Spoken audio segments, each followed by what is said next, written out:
بسم اللہ الرحمن الرحیم۔ السلام علیکم ورحمۃ اللہ وبرکاتہ۔ خوش آمدید، میں ہوں ڈاکٹر جیلانی، آپ دیکھ رہے ہیں یوٹیوب چینل۔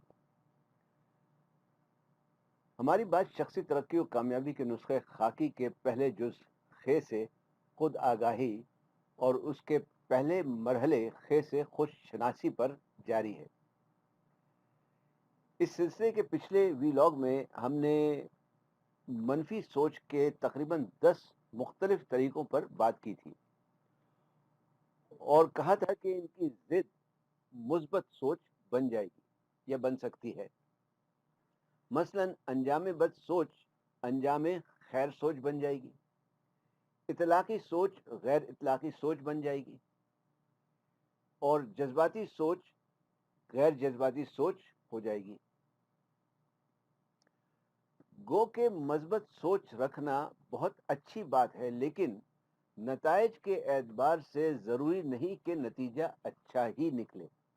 مثلا اگر انجام خیر کی سوچ کے ساتھ کوئی کام کیا جائے اور اس کا نتیجہ اچھا نہ نکلے تو یہاں مثبت سوچ کا مطلب ہوگا کہ اس نتیجے سے سبق حاصل کیا جائے اور ان وجوہات کو تلاش کیا جائے جن کی وجہ سے نتیجہ صحیح نہیں نکلا، اور پھر انہیں دور کرنے کی کوشش کی جائے تاکہ اگلی دفعہ کامیابی حاصل ہو سکے۔ اسی طرح سے کسی کا بچپن اگر اچھا نہ گزرا ہو تو بجائے جذباتی سوچ رکھنے کے یہ سوچنا کہ ہمارے والدین نے اپنی بساط کے مطابق ہمارے لیے جو کچھ بھی کیا بہترین کیا، ایک مثبت اور غیر جذباتی سوچ ہوگی۔ جہاں تک جذبات کا تعلق ہے تو کوئی انسان جذبات سے تو عاری ہو ہی نہیں سکتا۔ جذباتی سوچ اگر ایک دائرے کے اندر رہے اور اسے انسانی فلاح و بہبود کے لیے، اپنی اور دوسروں کی زندگی بہتر کرنے کے لیے استعمال کیا جائے تو یہ ایک مثبت طریقہ ہوگا۔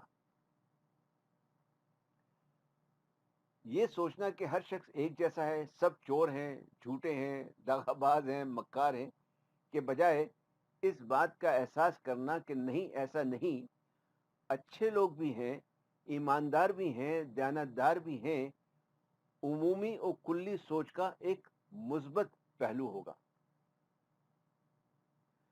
سیاہ اور سفید سوچ رکھنے کے بجائے اپنے مقصد کو حاصل کرنے کی جدوجہد میں لگے رہنا جاری رکھنا اور دوسرے امکانات کو ذہن میں رکھنا ایک مثبت طریقہ ہوگا۔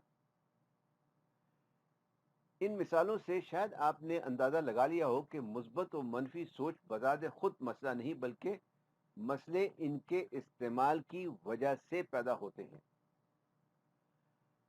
منفی سوچ کا استعمال بھی اگر ایک حد کے اندر اور صحیح طریقے سے کیا جائے تو بعض صورتوں میں اچھے نتائج حاصل ہو سکتے ہیں۔ اسی طرح مثبت سوچ کا حد سے زیادہ استعمال نفسیاتی بیماریوں کا باعث بن سکتا ہے۔ بعض محققین کے نزدیک مثبت سوچنے کے 4 پہلو یا 4 طریقے ہیں۔ پہلا ہے حوصلہ افزا سوچ۔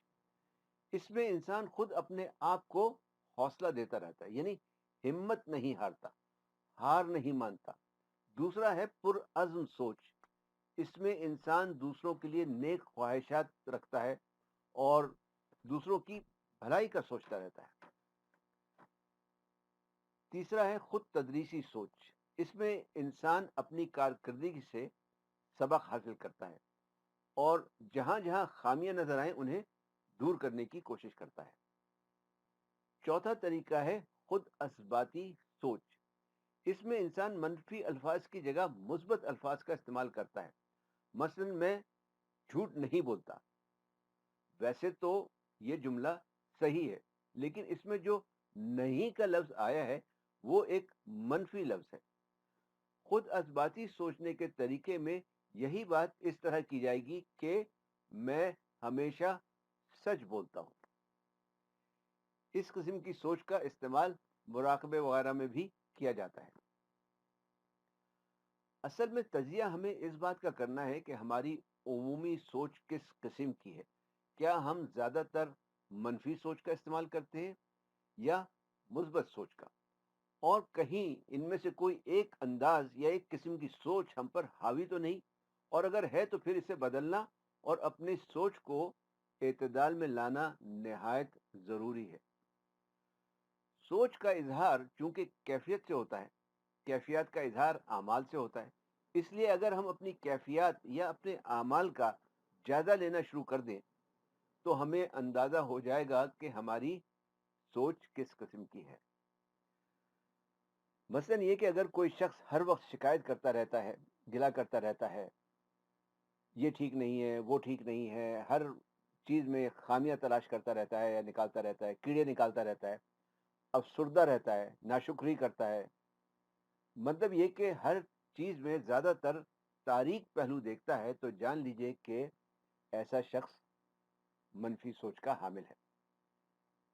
اس کے برعکس اگر کوئی شخص زیادہ تر خوش و خرم دکھائی دیتا ہے، ہر تکلیف و پریشانی میں خیر کا پہلو تلاش کرنے کی کوشش کرتا ہے، اس سے سبق حاصل کرتا ہے، خود اعتمادی و خود داری سے ہر کام کرنے کی کوشش کرتا ہے، یعنی زیادہ تر ہر چیز کا روشن پہلو دیکھتا ہے، تو ایسا شخص مثبت سوچ کا حامل کہلائے گا۔